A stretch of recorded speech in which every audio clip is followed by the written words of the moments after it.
So I want to welcome you all this afternoon to this afternoon's webinar about square foot gardening. I'm Stacy Purslow with the New Hampshire Farm to School program and the New Hampshire School and Youth Garden Network. And this is the last in our winter and spring. Well, today's like the first day of spring or almost. It's the last in our winter and very early spring webinar series for 2024. So I'm going to turn it over to Hannah, who's going to walk us through square foot gardening. Hi, everyone. I'm Hannah MacBride. I'm up in New Hampshire, and I am a New Hampshire Master Gardener. So I work through UNH to help people in New Hampshire with their gardens. I specifically work a lot with schools, and I also work doing pollinator gardens. So I'm going to share my screen. I have a presentation on square foot gardening. And just bear with me for a second. And it is here somewhere.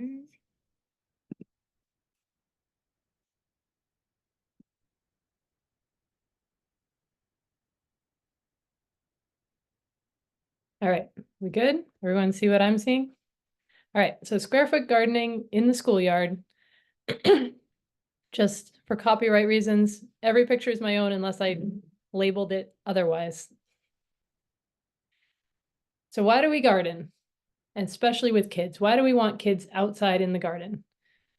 The number one reason for me is to get my kids outside, to get my students outside, to teach them how to work hard and how to eat well. What amazes me and continues to amaze me is every time my kids bring their friends to the garden, or I do a garden with a school, people will eat anything. The kids will eat anything that they see growing. In fact, I have to tell them things not to eat because they are like, oh, can I eat this? Can I eat this? Can I? And they start throwing random things in their mouth. So for some reason, if it comes in a garden and you worked hard on it, you'll eat it. And that's true for kids too. So that's why we want kids gardening. Why do we want kids doing a square foot garden in their school? It works really well with lesson plans. There's a lot of lesson plans available already, but specifically square foot gardening helps with math.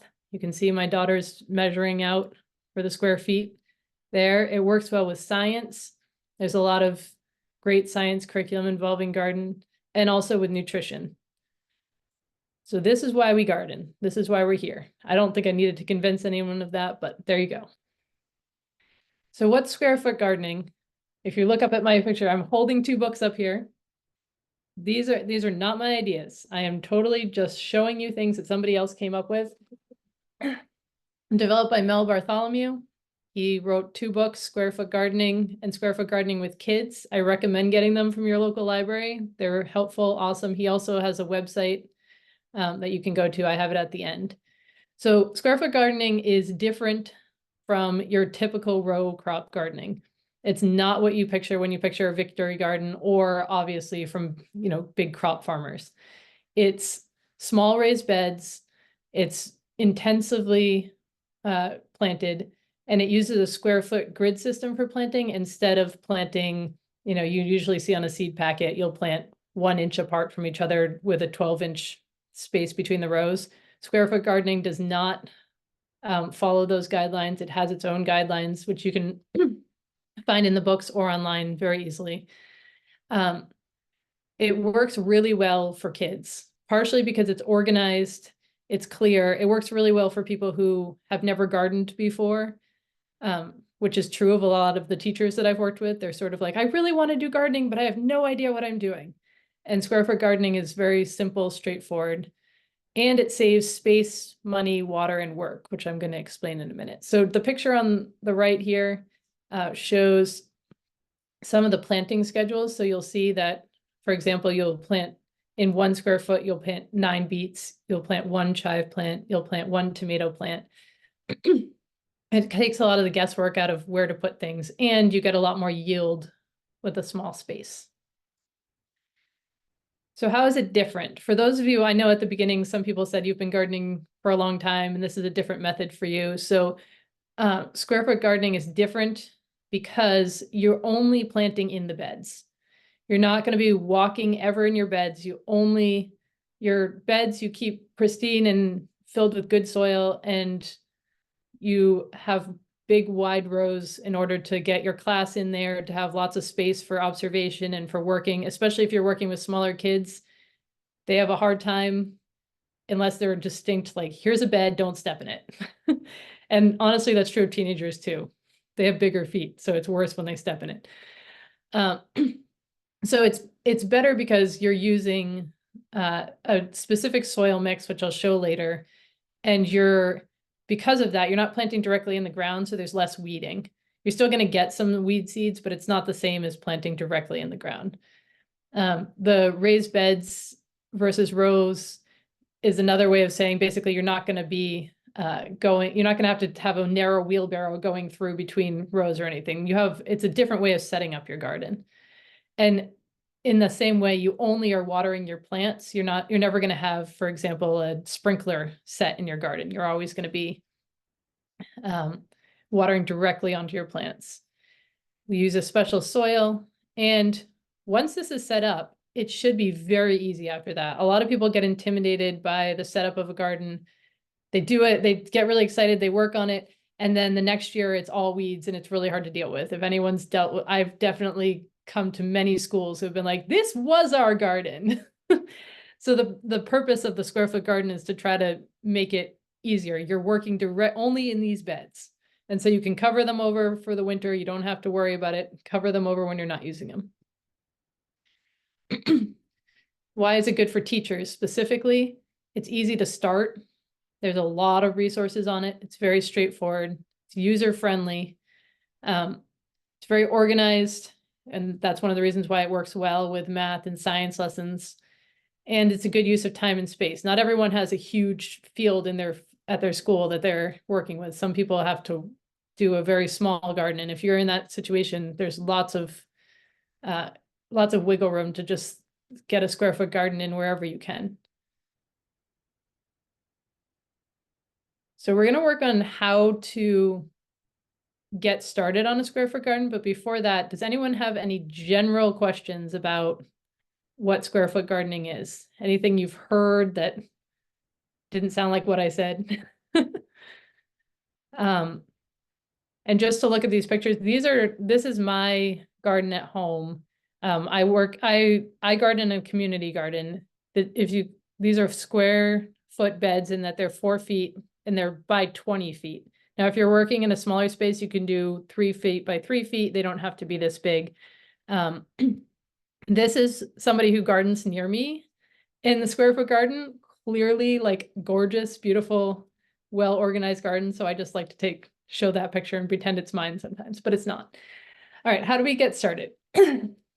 So I really recommend involving your students from the very beginning when you're square foot gardening.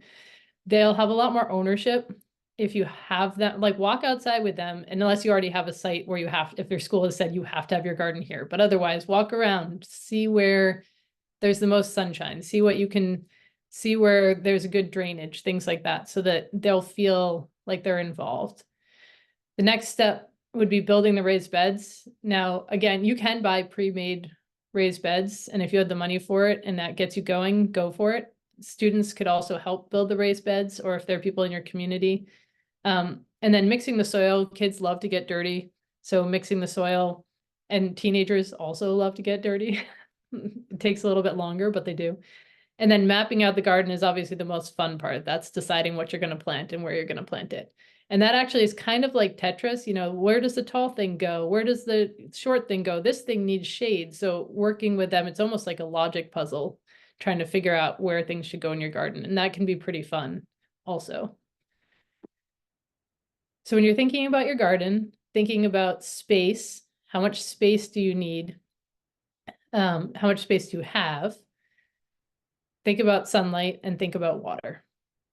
Water access is something that a lot of schools don't think about before they put their garden in. I have many times realized that nobody gave that any thought. Having an outdoor spigot is pretty awesome for gardening. Otherwise, you have kids running in and out with their dirty shoes, getting water from inside the building.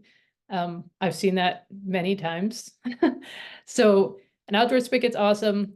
Hose is great. Even better is the irrigation system. It just depends on your school's budget and what you have available to you.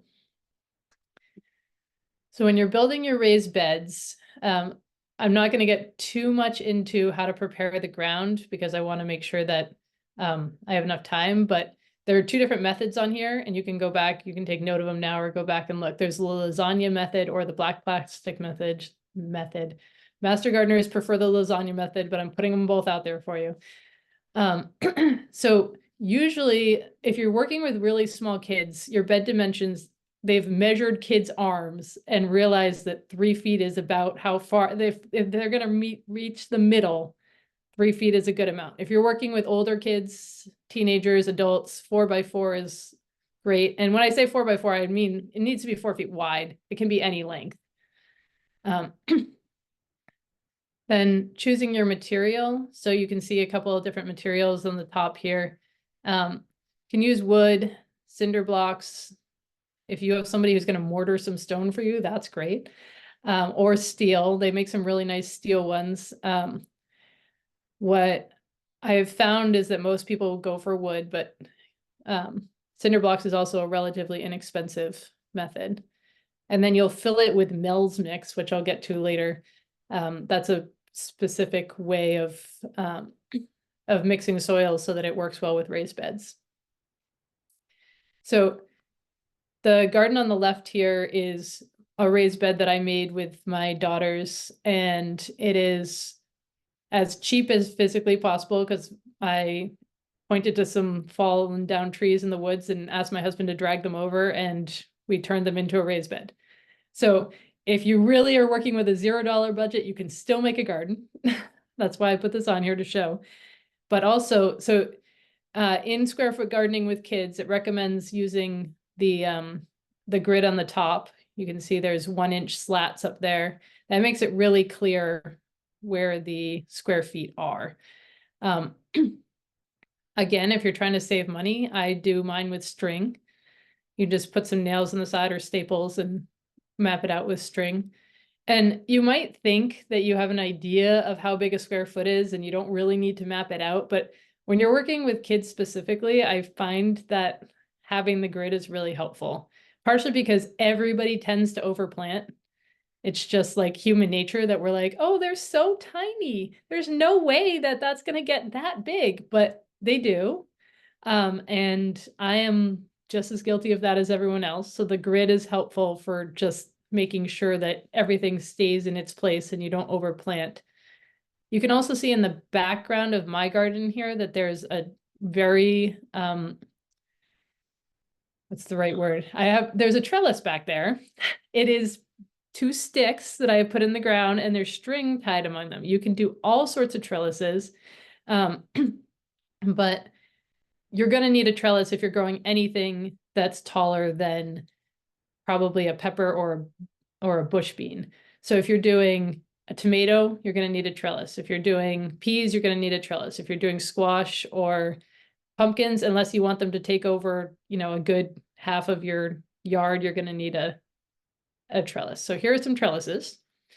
The one with the cattle fence that's been looped over looks really clever to me.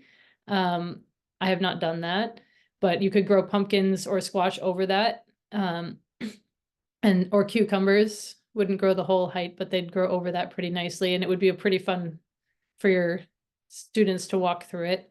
The wooden trellises are very lovely.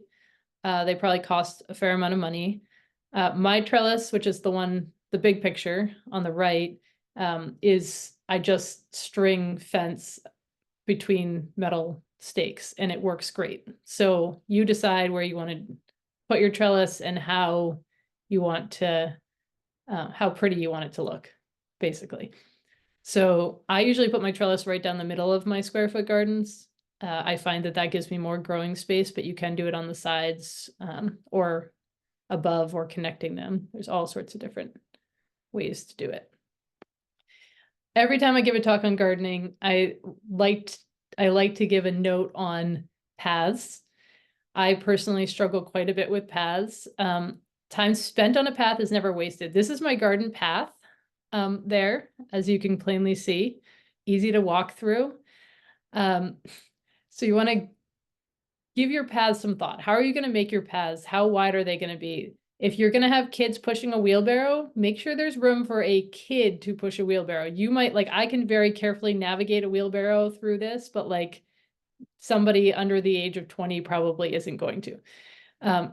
Also your class size. If you have 20 kids and they need to all be able to see something at the same time, make sure you have space around your garden beds for that many people to be there. So just pay attention to, there's a tendency, especially in school gardens, to try to like squish the garden space into these small places and like not give yourself enough space to actually walk around and do the work that needs to be done in a garden. So making paths, these are some pictures from my gardens on the top where I'm using construction, I'm using old boxes to make paths, and you can just weight them down. That kills most things. Then you're going to want to put wood chips or gravel or something, depending A, on your budget, and B, on how much time you want to spend maintaining them every year. You know, some people do full out, like they pour concrete and everything in between their raised beds. Some people create raised beds on top of concrete. If you put a bottom on your raised bed, you can actually just sit it on top of a parking lot or whatever you have. What I recommend the most is the bottom right, which is my home garden. And I planted a low clover all around the beds because it doesn't grow high. You don't need to mow it, and it attracts pollinators and all that. So it's a great option for paths.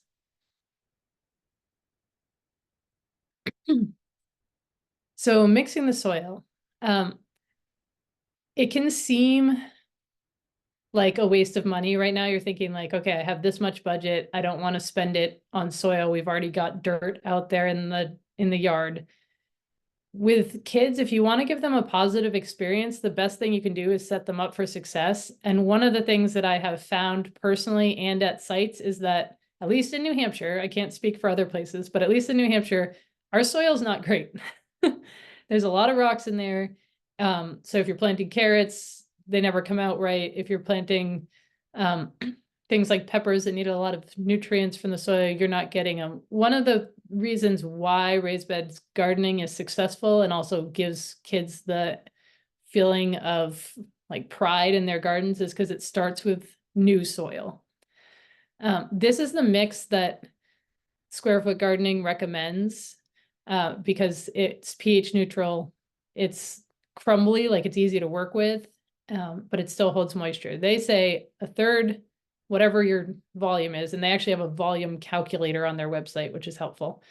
I have that at the bottom of this slide, but a third of your mixture should be vermiculite, which is, it creates space between the soil particles, and a third should be compost to give nutrients. And then they say a third should be peat moss. And for those of you who know about peat moss, that's why it's in, it's italicized. There's a lot of controversy about peat bogs and using them. You can look it up yourself. I'm not going to go into it, but there are some other options that you can use. You can use aged compost, or you can use pit moss, which is apparently like kind of shredded paper.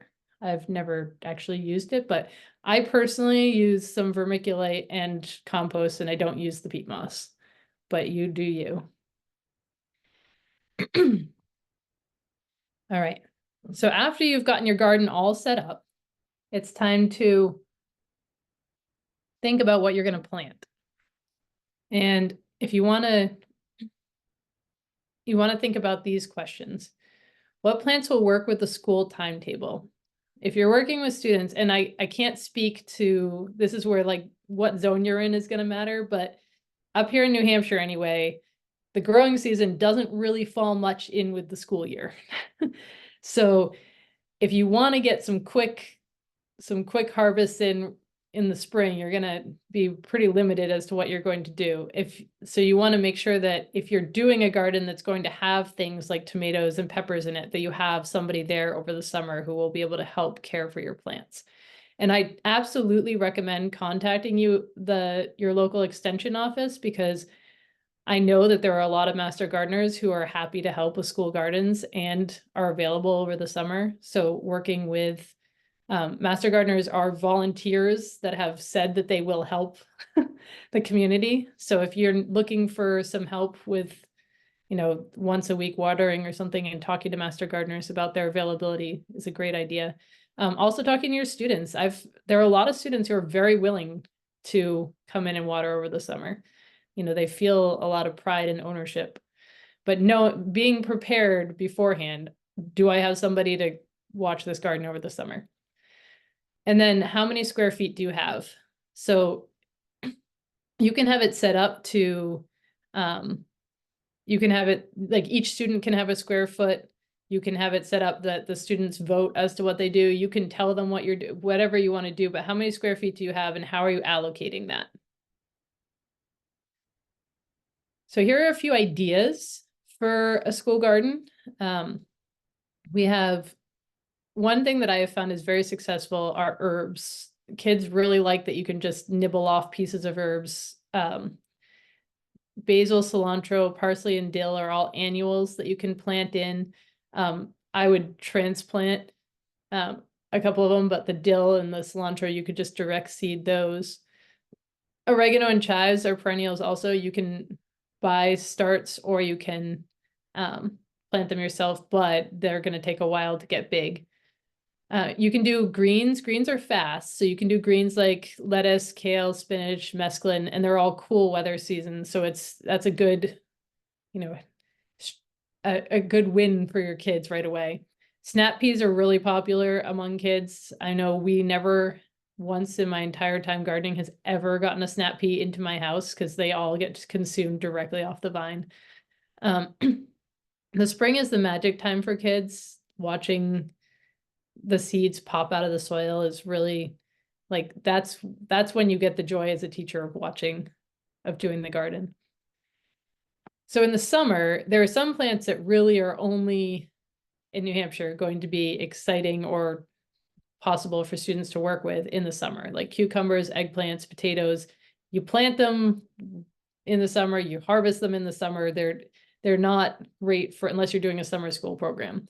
But things like summer squash and tomatoes and peppers will keep producing into the school year. So if you have someone to watch them and sort of get them there, they're good for harvesting in the fall. Carrots, broccoli, and beets can be planted many times in the summer. Well, broccoli's twice, but carrots and beets can be planted throughout the summer, so that you can get, if you plant them in the late summer, you can get harvest during the school year. I would just, for those of you who have struggled with carrots, you got to keep them moist when they're germinating. And then for fall, there are long season crops like pumpkin, squash, and melons that will be ready to harvest in the fall. Somebody's got to watch them, but they're pretty low input kind of plants. You can, if you plant zucchini and summer squash and cucumber later in the summer, you'll usually still be harvesting them in the fall. So that's a pretty good one, as they're high producers. You get a lot of harvest for them, and they're popular with kids too. Beets and carrots and most greens you can plant in early fall for a late fall harvest. I didn't put garlic on here. If you have space for it, I think garlic's a really fun one because you plant it at Halloween in New Hampshire, and I don't know, it's kind of fun to go out in the garden. When you're putting your garden to bed in the fall, you can go out and plant your garlic. And don't forget flowers. So a lot of times we're all about our harvest and we need to, allocate enough square feet for our tomatoes and everything, but kids love flowers. And it's fun to just be able to make a bouquet and put it in your classroom. It's as fun as, biting into a tomato almost. So some plants that are beneficial to your garden and are beautiful are marigolds, borage, nasturtium, dill, zinnia, sunflowers, and calendula. A lot of these are self-sowers too, so it's really fun year after year to sort of see where they come up. And most of the flowers in my garden at this point are not planted by me. I just sort of get magic flowers all over the place. But also I think bringing in that bouquet with your fruit and vegetable harvest is, just an added bonus. Plus, for those of you who know about companion planting, these flowers that I've listed here are ones that are specifically good for keeping pests away and also for attracting pollinators, which will help you get fruit. Especially if you're in a city, you're going to need to get those bees in there before your flowers open up. If you've done everything according to the way that you're supposed to with the square foot gardening, you won't have a lot of maintenance to do. Some things that you will have to do are water your plants. You can either have an irrigation system, which is awesome, but not everybody can afford one, or, it doesn't work for every school. Or you can do a bucket and cup method, which is what they recommend doing in square foot gardening. So you basically you have a big bucket of warm water next to your garden, and you have a cup in there, and you just say, okay, you give 3 cups to the tomato. It works it's a great thing for young kids, especially. With a garden the size of mine, it doesn't work to do that, but if you have a small garden, it's perfect. Plant maintenance. So plant maintenance is the same that you would have in a regular garden. You have to thin out your seedlings if you've overplanted. You need to trellis things. You can see my tomatoes tied up here with some twine, deadheading flowers, things like that. You still have to do those in a square foot garden, but you shouldn't have to do a bunch of weeding. So you should have more time to actually take care of the plants that you are working on. Compost. So adding 1 cup of compost when you transplant, especially if you're doing more than 1 crop in your square foot garden over the summer, is helpful. Also just adding 1 cup of compost per square in the spring when you're starting fresh. That's all you should have to do. You shouldn't ever have to add any more vermiculite or any more peat moss if you're using it. And then in the fall, you do your cleanup just like in a regular garden, but because you're only doing it in the beds, it's a lot less time. So you remove any annuals, especially things that have diseases. You want to make sure you get out of there. So tomatoes and potatoes and things that carry diseases, cucumbers. And then you'll cover it up with leaf mulch, compost, or straw. You can even, depending on, your winter situation, you can even cover these beds up with a tarp or, some sort of fabric. It doesn't have to. I always recommend using natural things in a garden, but if you need to keep it covered because you don't want kids walking on it, you do what you need to do. So there are different classes that gardening works for, and I've had every kind of teacher do gardening. So it's not something that, just your outdoor ed teacher or just your nutrition teacher would do. Math teachers, square foot gardening especially is great for math teachers. There's a ton of lessons in it. All the measuring, you can do length of, when you're making your beds, you're doing volume when you're filling your beds. There's fractions and decimals involved in the square foot planting. There's shapes and angles. There's ratios, there's graphs and charts that you can make with plant growth and yields. There's so much math involved in gardening. And it's funny, I'm not a math person, but I use math all the time when I'm gardening and cooking. Those are the 2 times easy. I tell my kids, if you can just get the math you need for gardening and cooking, you're good. You can see my son there with a sunflower that he grew, and he measured that all the way up. And it was we had to use a stick that we measured in the, at the end. It was pretty rough, but he was so proud of that sunflower. We saved the seeds from it. So we're still using it. We've just kept replanting it. He's 11 now, and we're still working on that same sunflower. So writing and art, that's my area of teaching. Gardens just lend themselves, even if you're not writing about gardening at all, just being out by the garden, being out in nature when you're working on writing is calming to kids.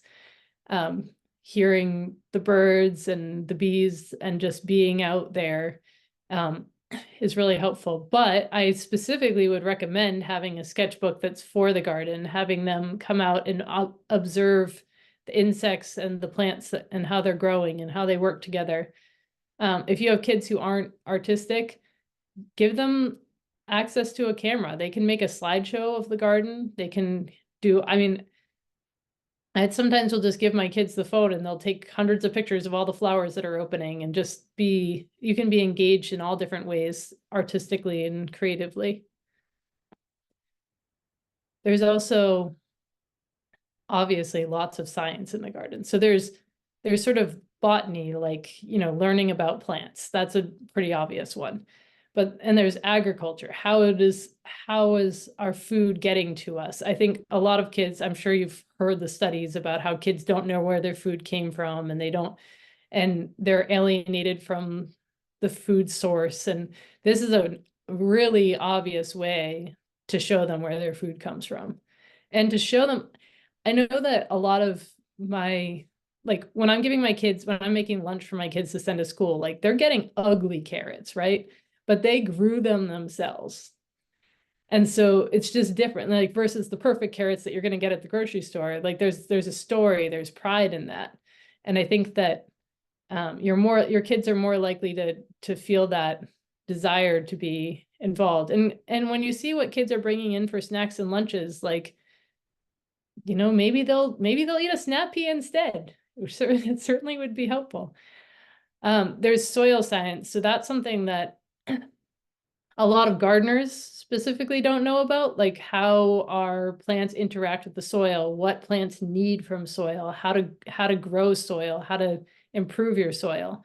So honestly, learning along with your kids, with your students, is really a great way to learn more about it yourselves, but also shows them that it's not just, hey, we just plop this seed in and it magically grows. No, it doesn't work that way. We have to, you know, work at our soil and protect our soil and not step on our soil, etc. I have this picture on this slide because this is a cover crop that I've planted on the bed, and you can see along one side are peas, and right in the front there's, I think, basil, might be peppers, can't tell from here, but there are little seedlings coming in right amongst the cover crop. So it's, you know, laying down a cover crop, talking about if you are ready for that, you don't have to. But cover crops are also a way to do a fall lesson plan. You can plant a cover crop, especially for those of you who are not from New Hampshire. You can do cover crops all season long. And lastly, talking about ecology. So a lot of times I encourage people to include pollinator plants in their garden. You get major points if you do a native pollinator plant, and talk to your kids about that. But you're going to get pollinators in your garden no matter what if you have flowers. And it doesn't have to be the flowers I said. It doesn't have to be a flower planted as a flower. If you let any of your, like when you have a tomato will open a flower, all those herbs I listed at the beginning will go to flower, and you can, and the pollinators will come there. So talking about ecology, if you can talk about habitat and how a garden, even though it's, you know, an organized and it's for our food production, is also a habitat. And the better habitat you make it for things like snakes and, you know, creating perches for birds of prey, the less you'll have mice, the less you'll have insects that are going to come to your garden. So I talk to my kids about, no, we leave that wood pile right near the garden because that's where the snake lives that eats the mice. So, because I don't want the mice in the garden. So talking about that, talking about resource conservation, gardens are great ecology lessons as well. So because, as I said at the beginning, I do a lot of pollinator gardens. I'm showing you a clip of my own garden. I've got native New Hampshire plants there, and I had a monarch swarm come last summer, and it was truly amazing. So one idea, if you don't want to plant a vegetable garden, a square foot garden can also be used to plant a native pollinator garden, and let your kids teach themselves as they see. Sorry, I don't know how to make it not make noise. But you can hear them in there too. But you can have your kids come and see how easy it is to create habitat and how quickly you'll get. I only planted those purple flowers summer before, so they're that tall and they're attracting that many butterflies. It's pretty awesome. And just a few, I realize I only have 1 more minute until it's question and answer time, so I'm doing well. All right, so a couple more lesson ideas with a square foot garden. For social studies, studying local food systems and meeting farmers.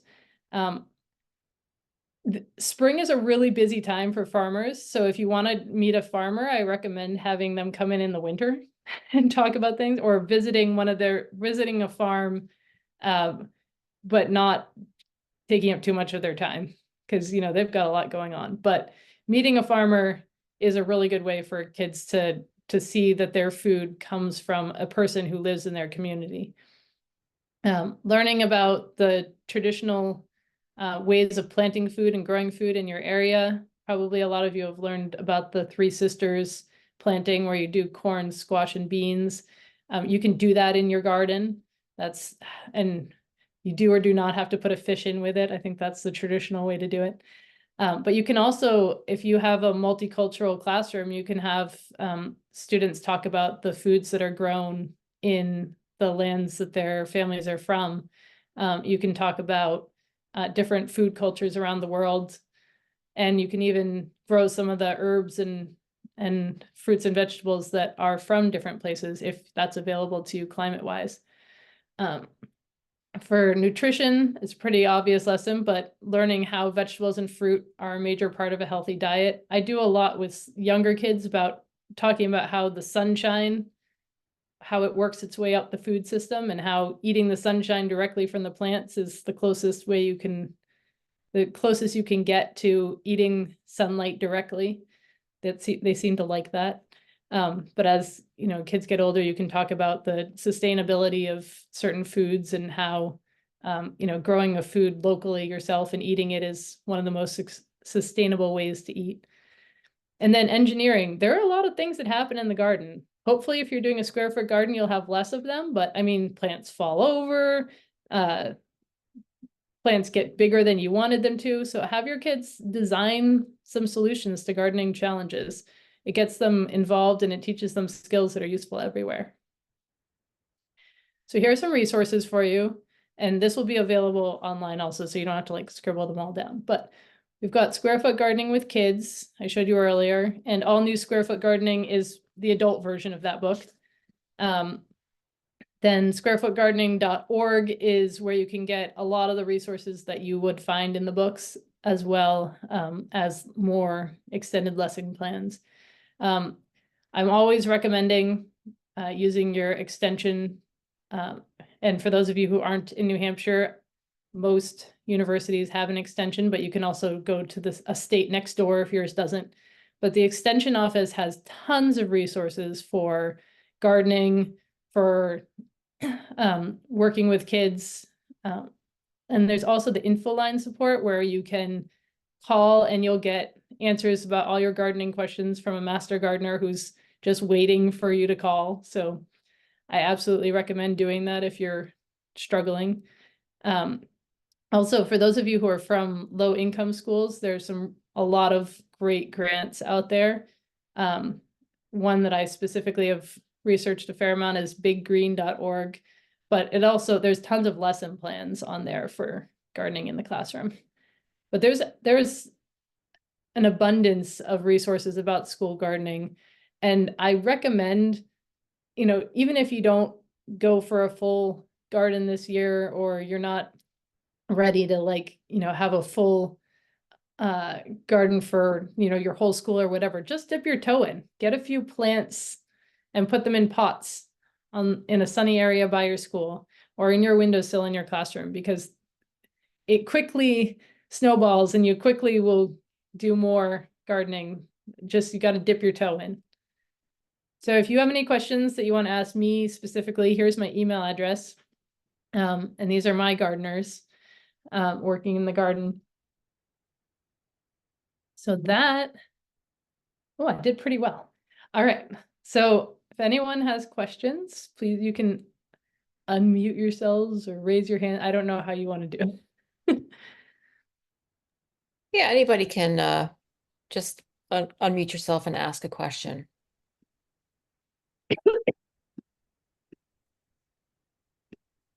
Hannah, this is Ellen. Um, I was wondering, I noticed that when you laid the grid over the plants in the beginning when you were starting the garden, did you leave that on for a while or did you take it off right after you planted things? That's a great question. So I put the grid on first. So I filled the garden with soil, and then I put the grid on, and then I left it there all season. Uh-huh. And with the string, with the twine that I used, it was pretty much all gone by the end of the season. But Yeah. if you're using the slats, it'll stay through and you can reuse it. And what was your reason for leaving it on? Partially because if you're doing succession planting at all, like say, for example, if you plant beets and you're ready to harvest them, then you have that square open and you can see, I have an open square. What am I going to plant in this? Okay. So it allows you to kind of see what you're using each square for, especially if you're doing it in your classroom, you're keeping track of it. So you can be like, oh, now we're going to put in the kale into that Right. square. That makes sense. I have a different situation, but that makes sense.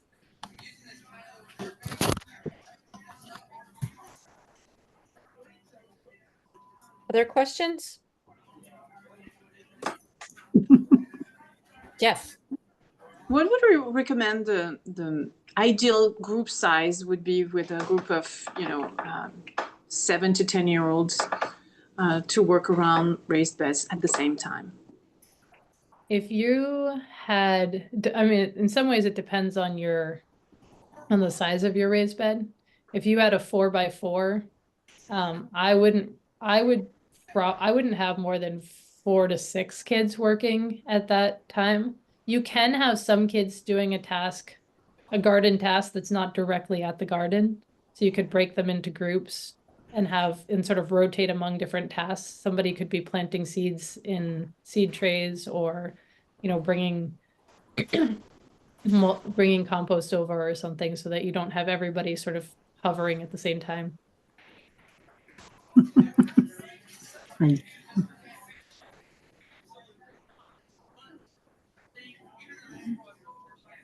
Go ahead, Jeffrey. Hi, how are you? I'm sorry to say I didn't get in on this till 3:30. I'm just curious if we'll be sent the Zoom meeting so I can watch it from the beginning. Yeah, so we are recording this and it will end up on the New Hampshire Farm to School website. They won't send it to us then personally then. I'm It'll be not on doing this one. Farm to School. We probably can. It's a big file to send as a recording. So Farm to School, I can get to it. Yeah, nhfarmtoschool.org. Very good. I'm sorry. That's okay.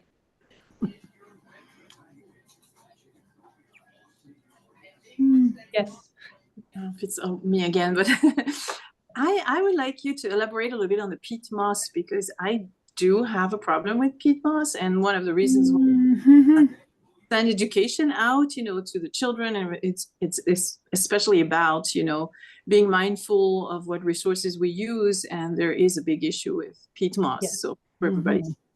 Yes. So I also don't use peat moss in my garden. I disagree with it as well. So I think, do you mean elaborate on why it's a problem, or do you mean say what I do instead?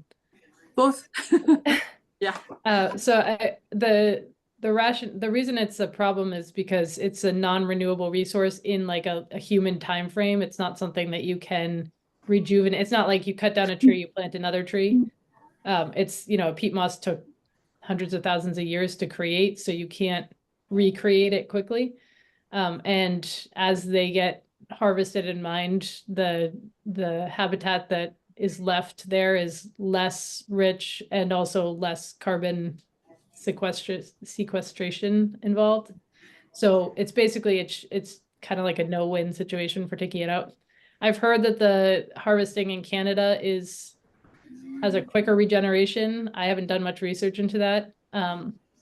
But I personally have just kind of used compost instead and don't try to get an alternative to it. But I read a few articles on alternatives, and it seems like that pit moss stuff is made out of recycled paper, so that seems pretty useful. There was a woman who did studies making different versions of Mel's Mix with different materials, and she said that the aged compost or the pit moss were the best alternatives. Does that help?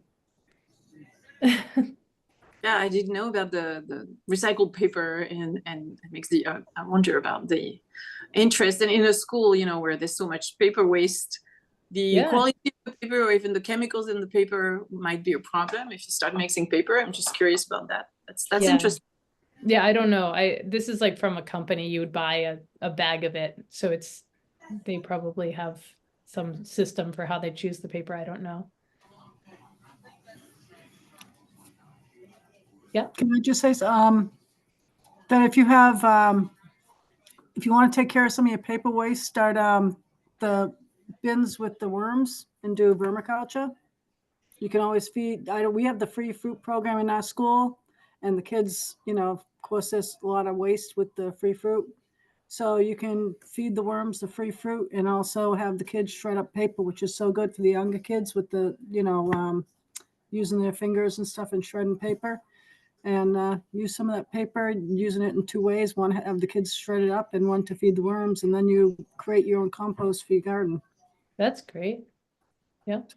And It's, if you don't have the worms, you can add paper to your compost as well. oh yeah, that too. But yeah, the worms are our cooler. worms eat it up. Yeah. Right.